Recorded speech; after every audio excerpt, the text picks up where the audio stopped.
Hey guys, Eric from D&E in the Garage here. We've got my 93 Jeep Grand Cherokee known as Barney, and I'm trying to install something I picked up off Facebook last night for $75. This new ice iron bumper. That's going to help me support that lovely front mount hitch plow I have. So I'm getting rid of the old plastic, going new iron. So I already started doing some work. Coming a little late in the project, but what I have done so far, I'll show you. Alright, so I already started some of the work here. If you can't tell, I don't know if you ever guys had your front bumper off. It's only a couple screws up here. 3, 3, and 3. 3, 3, and 3. And then 2 over there, and 2 on that side. And that was pretty much it. I mean, there might have been some other clips, but mine was already a pretty much hacked up bumper. Not much left to it. But, needless to say, I had also cut open my frame channels. This used to be there. So, I cut it open because I got big C-channel on both sides of my supports for the new bumper. Now, I cut it the hole big enough already on both sides using my nice little grinder over there. But I'm running into a problem, you can see, right here. Hold on, let me see if I get some light in there.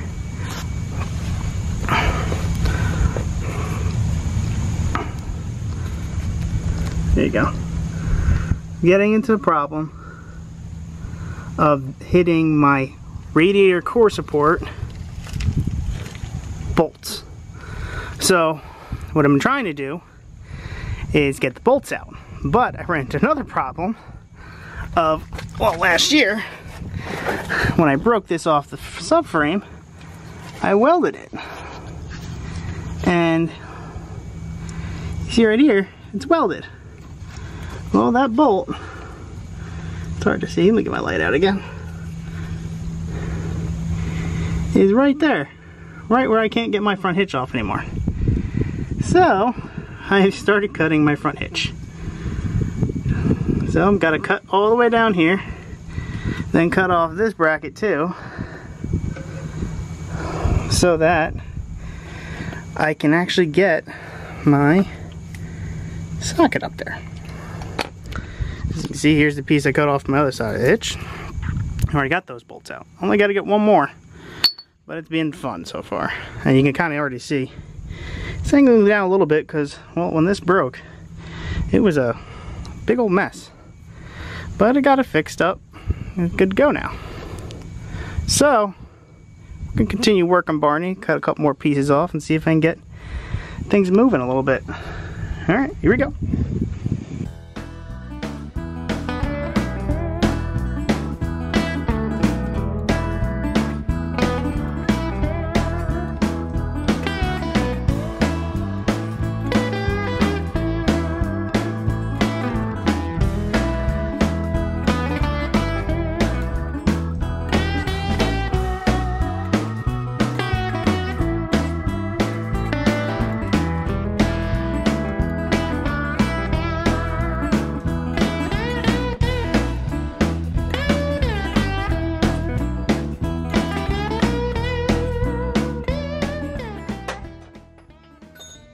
Go.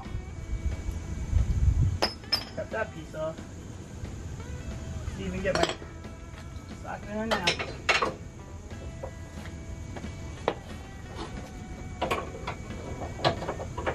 Perfecto.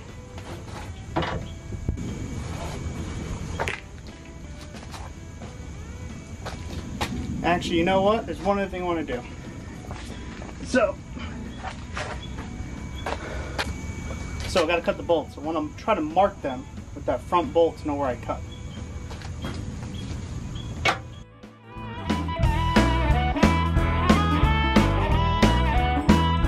Put the marker in there, tap the first threads. That's it cut off. It looks like I only gotta take 2-3 threads off.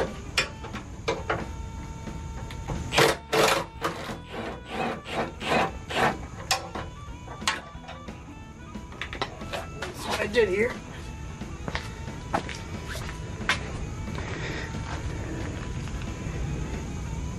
You can see where I marked it with the marker, stood on. Now you know exactly where to cut off. I'll cut those off in a few minutes. All right.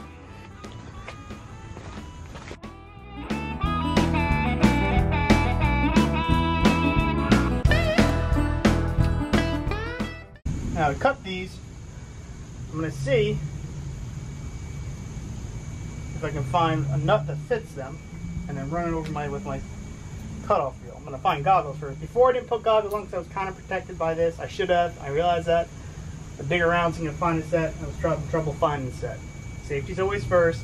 I made the biggest rule of mistake first. I had that set out cutting this, but then I misplaced them. So, let me find a nut that fits these, and we'll be right back to cut them up. So I'm having a problem. I can't find nuts to protect my threads. So what I'm going to do is I'm going to cut one more thread above. See, I have that bottom one marked here.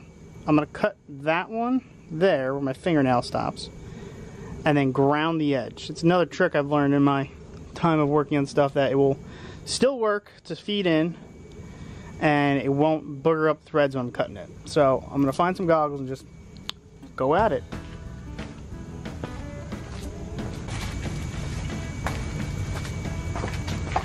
My lucky day, found brand new goggles. Protection. Alright, I want a set of vice grips to hold my nut.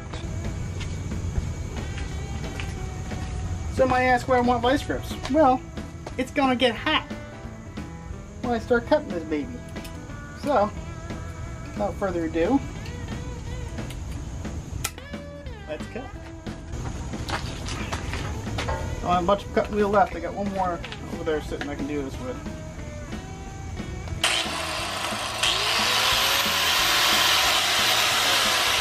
Here's the problem. I'm also left-handed, so it makes things a little difficult for me.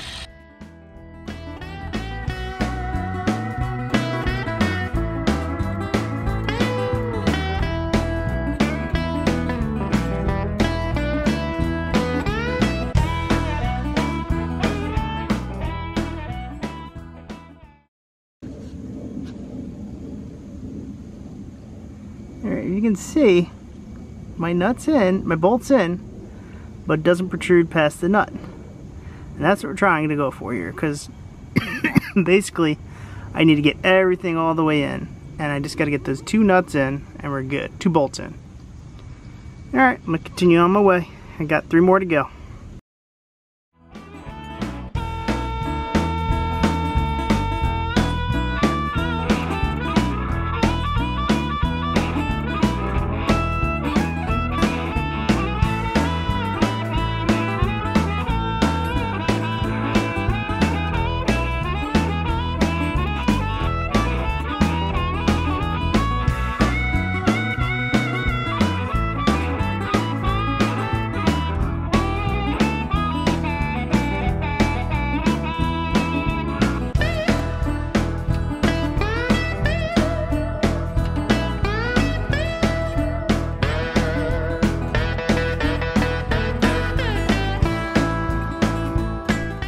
Alright guys, now you can see the other part I'm hitting. Before I was hitting my nuts.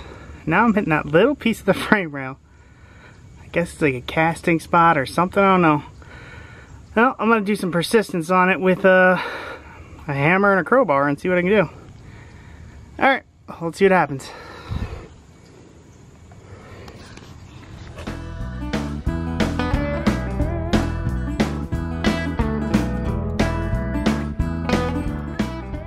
That was the fun part. It's got to go that far. So.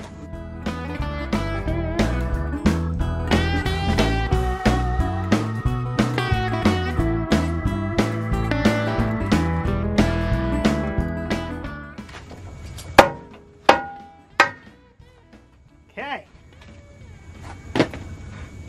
It is in. I got a couple bolts to run through the side, but it is done and in. Woohoo! Metal bumper. Alright guys, Got a big, nice, smiley metal face on my Jeep now. All I need to do is put 2 or 3 bolts in.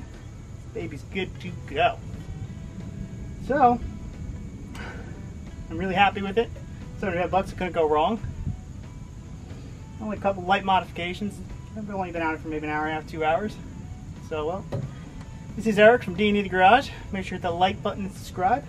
I'll catch you guys later.